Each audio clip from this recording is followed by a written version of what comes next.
오늘 본문 말씀은 예수님보다 먼저 6개월 태어나서 예수님의 오실 길을 예비했던 세례 요한의 외침입니다. 그는 예수님께서 자기에게 오심을 보고 이렇게 외칩니다. 보라, 세상 죄를 지고 가는 하나님의 어린 양이로다. 여러분, 세례 요한은 왜 예수님을 세상 죄를 지고 가는 이라고 말했을까요? 여러분, 자기가 자기 죄를 감당하기도 힘든 세상에 누가 다른 사람의 죄를 질 수 있겠습니까? 하물며 세상 모든 사람의 죄를 진다고 하는 거 있을 수 없는 일입니다. 그런데 왜 예수님은 세상 죄를 다 지시려고 이 세상에 오셨겠습니까? 그 이유는 로마서 3장 10절에서 우리가 찾을 수 있습니다. 같이 읽어요. 기록된 바 의인은 없나니 하나도 없으며, 의인이 없으니까 다 죄인이라는 뜻입니다. 그리고 로마서 3장 23절을 보면 모든 사람이 죄를 범하여서 하나님의 영광에 이를 수 없다 말해요. 모든 사람이 죄를 범했대요. 모든 사람이. 죄 안 지은 사람이 아무도 없다는 거예요. 자, 하나님이 말씀에 모든 사람이 죄를 범하였고 의인은 한 명도 없다고 한다면 우린 다 죄인인 거예요. 하나님이 정하신 거예요. 왜 우리가 죄인이냐면 우리 조상 아담과 하와가 하나님께 불순종했고 그 후손들은 자동적으로 죄인이 된 것입니다. 이처럼 소망 없는 우리 모두를 구원하기 위해서 죄 없으신 아들 예수님을 이 땅에 보내셔야 했습니다. 그리고 예수님은 우리 모두의 죄를 지고 십자가에서 죽으셨습니다. 그렇다면 어린 양, 하나님의 어린 양, 세상 모든 죄는 이제 알겠어요. 그러면 하나님의 어린 양, 그것은 또 무슨 뜻일까요? 구약시대에는 죄를 용서받기 위해서 흠없는 어린 양을 잡아 제사를 드렸습니다. 그러니까 구약시대 때는 자기 죄를 용서받기 위해서 어린 양을 잡아서 드린 거예요. 출애굽기 29장 38절 말씀 시작. 내가 제단 위에 드릴 것은 이러하니라. 매일 1년 된 어린 양 2마리니 하나는 아침에 하나는 저녁에. 매일 자기 죄를 용서받기 위해서 어린 양을 잡아야 했습니다. 또한 이스라엘 백성들은 430년간 노예로 살던 애굽에서 탈출하기 전날 밤 하나님께서 이스라엘 백성들에게 명령하기를 어린 양을 잡아서 그 피를, 어린 양을 잡아서 흘린 피를 문설주와 문인방에 바르고 뿌려라. 그렇게 명령하셨습니다. 출애굽기 12장 7절입니다. 시작. 그 피를 양을 먹을 집 좌우 문설주와 인방에 바르고 피를 바르래요. 그리고 그 피가 뿌려진 가정은 이제 재앙이 내려지는 날, 죽음의 재앙이 내려지는 시간에 넘어간다. 하나님이 약속하셨어요. 넘어가게 해주신다. 재앙이 넘어가게 해주신다는 거예요. 어린 양의 피 때문에. 출애굽기 12장 13절입니다. 내가 애굽 땅을 칠 때 그 피가 너희가 사는 집에 있어서 너희를 위하여 표적이 될지라. 내가 피를 볼 때에 너희를 넘어가리니 재앙이 너희에게 내려 멸하지 아니하리라. 여러분, 이스라엘 백성들은 하나님의 명령대로 모두 다 어린 양을 잡아서 그 피를 문설주와 문인방에 발랐습니다. 하나님의 약속이에요. 어린 양의 피가 있으면 죽음의 재앙이 넘어가고 어린 양의 피가 없으면 죽음의 재앙이 들어간다. 하나님의 명령입니다. 21절 말씀 같이 읽어요. 시작. 모세가 이스라엘 모든 장로들을 불러서 그들에게 이르되 너희는 나가서 너희 가족대로 어린 양을 택하여 유월절 양으로 잡고. 모세가 하나님의 명령을 듣고 이스라엘 모든 백성들에게 명령하는 거예요. 어린 양을 잡아라. 그 피를 문설주와 문인방에 뿌려라. 그러면 죽음의 영이 재앙이 넘어갈 거야. 23절 같이 읽어요. 시작. 여호와께서 애굽 사람들에게 재앙을 내리려고 지나가실 때 문인방과 좌우 문설주의 피를 보시면 여호와께서 그 문을 넘으시고 멸하는 자에게 너희 집에 들어가서 너희를 치지 못하게 하실 것임이니라. 아멘. 하나님의 약속이에요. 어린 양의 피가 문설주와 문인방에 뿌려진 가정은 재앙이 넘어간다. 하나님의 약속이에요. 어린 양의 피여야 돼요. 염소 피 안 돼요. 돼지 피 안 돼요. 소 피도 안 됩니다. 어린 양의 피여야 그 재앙이 넘어간다. 죽음이 넘어간다. 하나님의 약속입니다. 그래서 이스라엘 백성들은 죽음의 재앙을 모두 어린 양의 피를 바름으로 넘어갔고요. 기적적으로 출애굽했습니다. 그날을 기념하여 이스라엘 백성들은 유월절이라고 말합니다. 넘어갔다, 넘을 월, 유월, 영어로 패스오버, 넘어갔다는 거, 패스오버 데이. 옛날에 우리나라도 지금은 그런 집 없을 것 같아요. 동짓날이 되면 팥죽을 끓여서 그 붉은 팥죽을 어디에? 문에 뿌리고 발랐어요.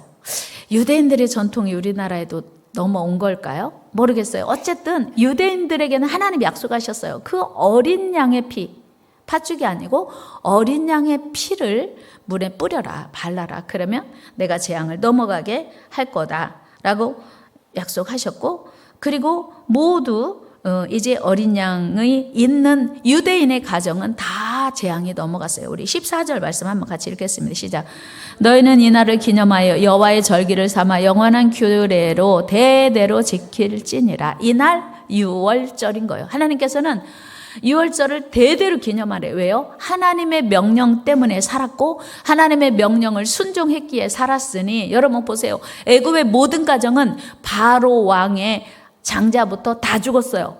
초태생은 다 죽었습니다. 짐승의 첫 새끼도 다 죽었어요. 근데 이스라엘 백성들은 어린 양의 피 때문에 살았으니 얼마나 기뻤겠어요. 얼마나 가슴 쓸어내리면서 어린 양의 피 안 발랐으면 어쩔 뻔했어. 하나님 말씀 순종하기 잘했지. 그래서 모든 백성이 기뻐하는 날 패스오버데이 유월절이었던 거예요. 오늘 본문에서 세례요한이 예수님을 보라, 하나님의 어린 양이라고 말한 이유는 바로 유월절을 기억하며 우리의 모든 죄를 용서하실 예수님의 은혜를 기억하며 생각하며 표현한 것입니다. 우리 예수님께서는 죄인된 우리 모두의 죄를 다 용서하시기 위해서 흉악무도한 죄인이 달려 죽어야 하는 로마의 사형틀인 십자가에서 죽으셨습니다. 그리고 예수님은 죽으시러 이 세상에 오셨어요. 그러니까 예수님이 지금 세례요한이 이 말 할 때 공생의 시작하는 처음이에요. 그러니까 예수님이 공생의 사역을 시작하기 위해서 세례를 받으셨는데, 예수님이 사역의 핵심, 키포인트가 뭐냐면 세상 죄를 다 지시고 십자가에 죽으러 오시는 하나님의 어린 양이라고 하는 거예요. 그러나 흠없는 어린 양을 잡아드리는 구약의 제사로는 우리의 모든 죄를 영원히 사할 수는 없었어요. 그래서 구약에 이스라엘 백성들은 수없는 어린 양을 잡아서 제사를 드렸습니다. 죄사함의 제사를 드렸습니다. 그런데 아무리 많은 양이 죽어도 완전한 죄사함이 없었습니다. 그래서 하나님께서는 마침내 흠도 없고 점도 없는 하나님이신 예수님이 육체를 입고 이 땅에 오셔서 십자가에 죽으셨습니다.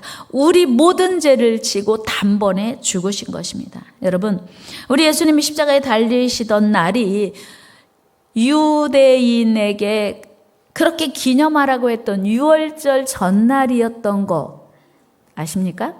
예수님이 십자가에 달려 죽으시던 그날이 유월절 전날이었다고 하는 거예요. 그러니까 예수님은 유월절 어린 양으로 죽으시기 위해서 오셨다는 것과 너무 일맥상통하는 거예요. 하나님의 놀라운 섭리요 계획이었죠. 우리 요한복음 19장 14절 15절 말씀 읽어 시작. 이날은 유월절의 준비일이요 때는 제6시라. 빌라도가 유대인들에게 이르되 보라 너희 왕이로다. 그를 십자가에 못 박게 하소서. 유월절을 준비하는 유월절 전날 예수님이 십자가에 달려 죽기로 결정되고 달리신 겁니다. 이 모든 사실을 미리 알고 있었던 세례 요한은 예수님이 자기에게 오실 때 예수님을 가리켜 보라 세상 죄를 지고 가는 하나님의 어린 양이로다 라고 외친 것입니다. 이처럼 우리 예수님의 십자가는 우리의 모든 죄가 용서되는 은혜의 사건이요, 감사의 사건이요, 감격의 사건이었습니다. 사실 이 한 가지만으로도 우리는 엄청난 은혜를 입었음을 기억해야 합니다. 왜요? 죄를 용서받지 못하면 대가는 죽음이거든요. 로마서 6장 23절에서 바울은 규정하고 있어요. 같이 읽어요. 죄의 싹은 사망이요 하나님의 은사는 그리스도 예수 우리 주 안에 있는 영생이니라. 죄의 대가는 사망인데 예수 그리스도의 십자가의 대속이 없이는 우리는 반드시 죽어요. 그런데 예수님이 우리를 위해 대신 죽으셨으니 우리는 그 예수님의 십자가가 감사요, 은혜요, 사랑이라고 하는 것이에요. 그래서 예수님의 십자가를 이제 믿으면 우리는 죄에서 자유함을 얻게 되는 것입니다. 여러분, 얼마나 감사한 일이에요. 그래서 예수님의 십자가는 우리에게 영원한 은혜의 사건이에요. 여러분, 이 사실은 고난주간만이 아니라 우리는 예수님의 십자가의 은혜를 생각하면 늘 감사해서 늘 하나님께 기쁨으로 순종해야 합니다. 그 예수님의 십자가의 정신을 우리 삶에 늘 적용하고 이 구원의 은혜를 더 많은 사람들에게 확장해야 하는 것이 예수님의 십자가의 은혜를 입은 사람들의 당연한 도리입니다.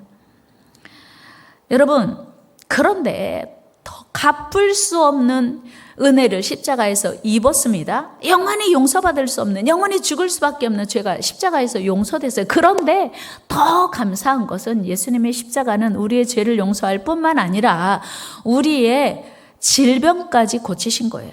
우리 이사야 53장 5절 말씀 읽어 시작. 그가 찔림은 우리의 허물 때문이요 그가 상함은 우리의 죄악 때문이라. 그가 징계를 받음으로 우리는 평화를 누리고 그가 채찍에 맞음으로 우리는 나음을 받았도다. 예수님이 십자가에서 상하시고 찔리시고 맞으신 것 때문에 우리는 죄 용서받고, 그러니까 우리가 십자가에서 죄 때문에 죽어가야 하면서 받아야 할 모든 고통을 예수님이 대신 다 받으셨고 채찍에 맞으심으로 우리의 질병을 담당하셨다고 하는 거예요. 이 사실이 여러분들에게 믿어지시기를 축복합니다. 예수님의 십자가는 우리의 죄를 다 담당하셨을 뿐만 아니라 우리의 질병을 다 담당하신 거예요. 같이 합니다. 예수님의 십자가는 우리의 모든 죄와 모든 질병을 대신 다 지셨습니다. 믿습니까?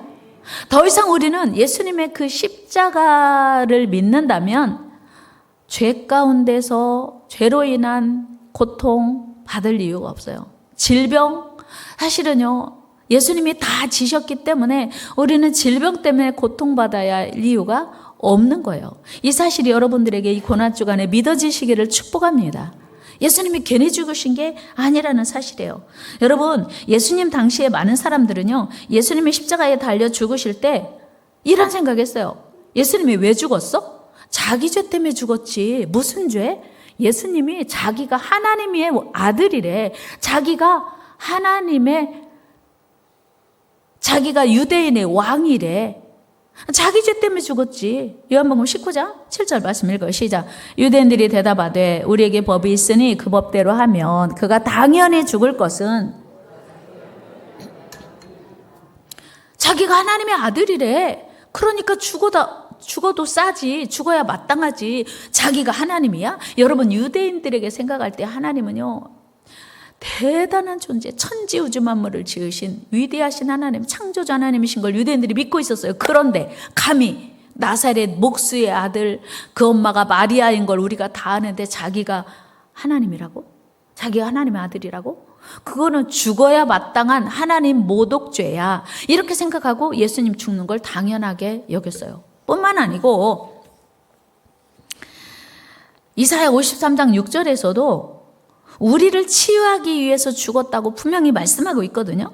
이사야 53장 6절 말씀 읽어 시작. 우리는 다 양 같아서 그릇 행하여 각기 제 길로 갔거늘 여호와께서는 우리 모두의 죄악을 그에게 담당시키셨다. 우리 죄를 예수님이 십자가에 다 담당시키셨대. 이게 예수님이 죽으신 이유예요. 그런데 많은 사람들이 생각하기를 자기 죄 때문에 죽었나 보지?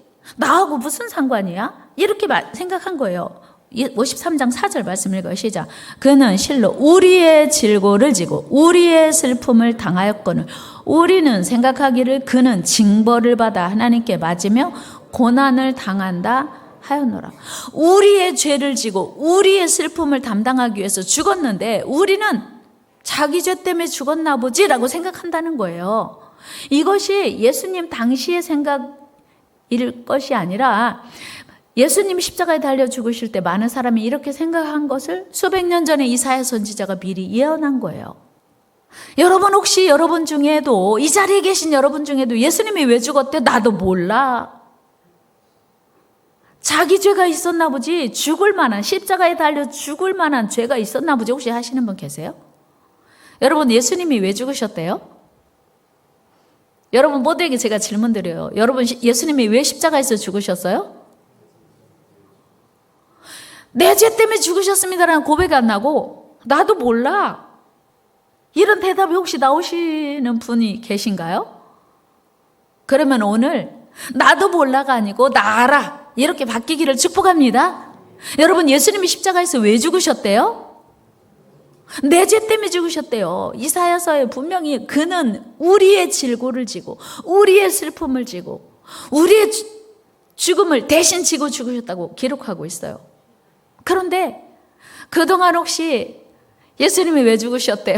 나도 잘 몰라 이렇게 말씀하신다면 이건 보통 일이 아닌 거예요. 오늘 여러분들이 예수님이 십자가가 왜 그 고난을 받고 죽으셔야 했는지 깨달아 하는, 그리고 믿는 은혜가 있기를 축복합니다. 여러분, 애굽에서 마지막 날 밤에 어린 양의 피가 있고 없고가 생사를 가른다는 사실 우리는 확인했습니다. 그렇다면 오늘 예수님의 십자가의 그 흘리신 피의 능력을 믿는 자와 믿지 않는 자의 차이를 여러분 아십니까? 여러분, 예수님의 십자가의 그 흘린 피, 그 사랑을 믿으면 구원을 받고 믿으면 하나님의 자녀가 되는 줄로 믿습니다. 요한복음 3장 16절 같이 읽어요. 시작. 하나님이 세상을 이처럼 사랑하사 독생자를 주셨으니 이는 그를 믿는 자마다 멸망하지 않고 영생을 얻게 하려 하심이라. 우리 예수님이 십자가의 죽으심으로 우리는 죄사함을 받고 자유를 누리게 되었습니다. 이 놀라운 진리를 알지 못하는 베드로는 예수님이 십자가에 달려 죽으실 때 안 돼요, 예수님이 죽으시면 안 돼요, 말렸어요. 마태복음 16장 22절 말씀 읽어요. 시작. 베드로가 예수를 붙들고 항변하여 이르되 주여 그리 마옵소서, 이 일이 결코 주께 미치지 아니하리.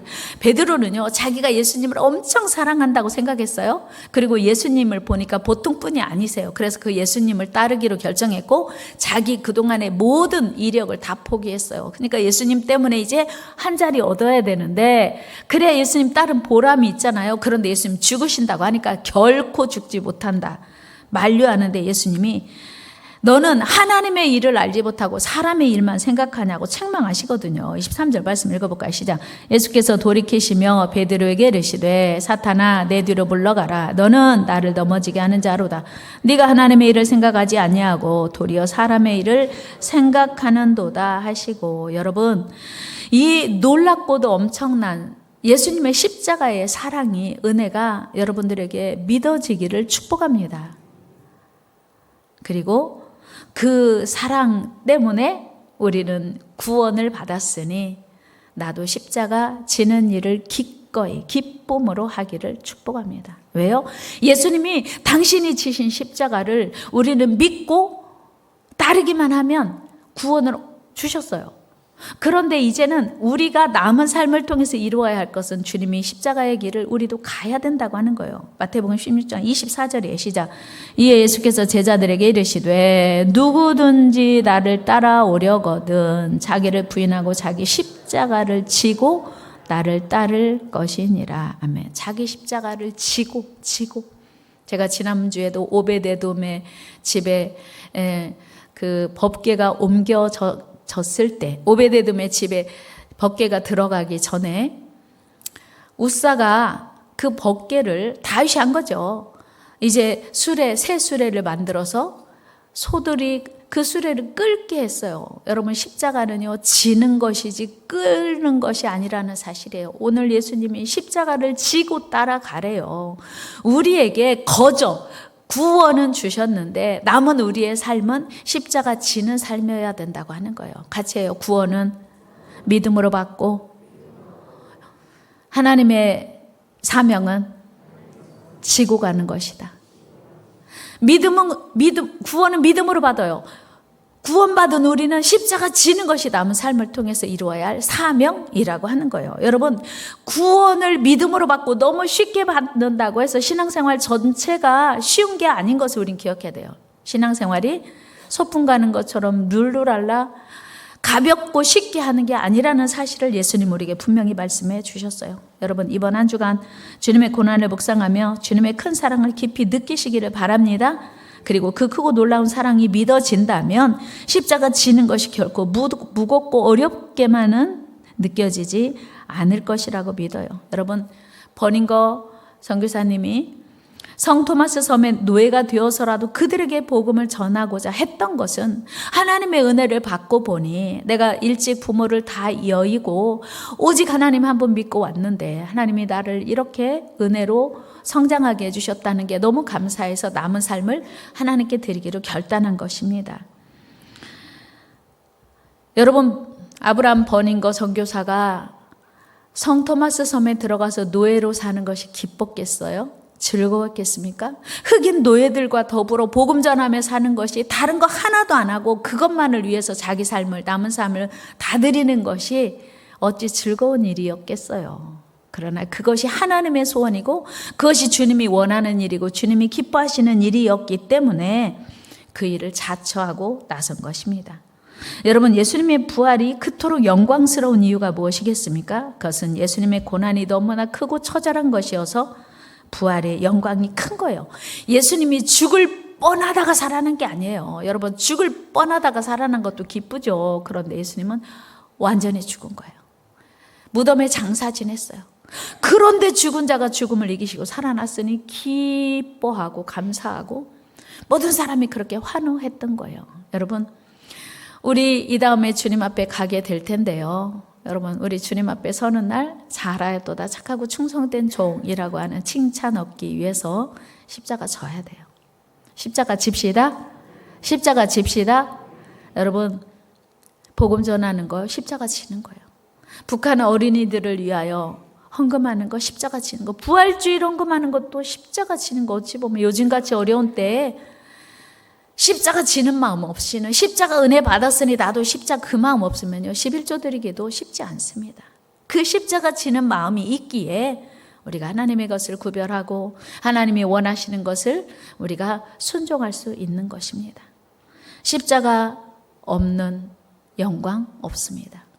십자가 없는 부활 없습니다. 고난 없는 영광 없고요. 그래서 no cross, no crown이라고 하지 않습니까? 철저한 고난 이후에 철저한 진정한 기쁨도 영광도 있습니다. 이번 한 주간 우리 모두 주님의 고난에 동참하며 금식도 하고 영혼 구원에 힘쓰시기 바랍니다. 예수님은요, 영혼 구원이 얼마나 절박했던지 십자가에 달려 죽어가시면서 오른편강도 구원했거든요. 여러분, 예수님이 십자가에 멀쩡하게 달리신 게 아니에요. 그 십자가 지고 골고다 언덕 올라가셨어요. 얼마나 힘드셨으면 쓰러져서 구레네 시몬이 대신 지셨죠. 여러분, 예수님이 십자가 지고 그 골고다 언덕 올라갔어요. 손과 발에 못을 박으셨어요. 머리에 가시면류가 채찍에 맞으셨어요. 이미 물과 피를 다 쏟으셨어요. 말 한마디도 할 기력이 남지 않으셨을 거예요. 그래서 그렇게 쉽게 예수님 죽으신 거 아닙니까? 그런데 예수님이 오른편 강도의 그 절박한 얘기를 듣고 외면할 수 없었어요. 누가복음 23장 42절 말씀 읽어요. 시작. 이르되 예수여 당신의 나라에 임하실 때 나를 기억하소서 하니. 이 오른편 강도가요 진즉 깨달았으면 좋을 텐데 죽기 직전에 아무리 봐도 저분이 우리 구세주인 거를 깨달은 거예요. 그럴 때 예수여 당신의 나라에 임하실 때 나를 기억하소서. 예수님은요 마지막 죽을 힘을 다해서 그 오른편 강도를 구원하신 거예요. 네가 오늘 나와 함께 낙원에 있으리라. 다 같이 말할 힘만 있으면 전도합시다. 더 크게 말할 힘만 있으면 전도합시다. 예수님이 그 십자가에서 말할 기력도 없는 순간에서 영혼을 구원했다면 우리는 말할 힘만 있으면 영혼을 구원하는 데 힘쓰는 것이 주님이 가장 기뻐하시는 일이고 예수님이 십자가를 헛되게 하지 않는 일인 거예요. 여러분, 이 한 주간 주님의 고난에 동참하면서 주님의 그 십자가가 헛되지 않도록 더 많은 영혼들에게 이 귀한 사실을 알리고 전하는 저와 여러분 되기를 축복합니다.